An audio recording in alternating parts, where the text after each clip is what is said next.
Hi, my name is Bruce Roth, and my guest today is Dave Horwedel, who's an enrolled agent and the founder of Torchlight Tax Services.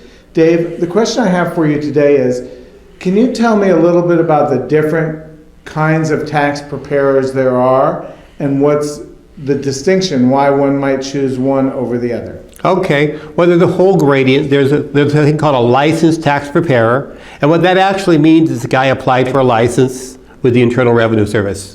It doesn't mean that he's done any particular training. Some have, but it's not mandatory. You can pay $50 and you get a license, and you're a licensed tax preparer.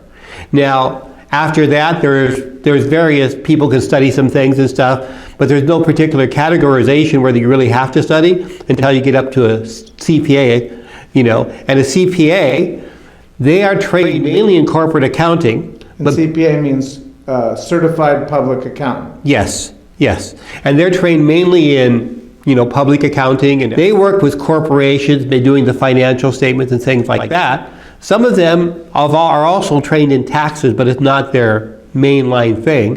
And then there's the enrolled agent. Now, the enrolled agent is the highest federal tax credential, and it's somebody who has to pass a series of exams on taxes, or they have to work for the Internal Revenue Service for 5 years in an area that they are demonstrating their tax expertise. And so that's actually the top federal credential. And when you're an enrolled agent, you're automatically licensed in all 50 states, which is an advantage of being an enrolled agent over being a lawyer or other things.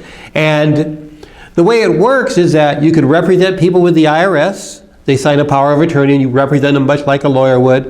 And you're also an expert on taxes, so you do basic tax preparation, stuff like that. The thing of it is that you know what you're doing, and so it's generally what you'd consider the best credential. Great.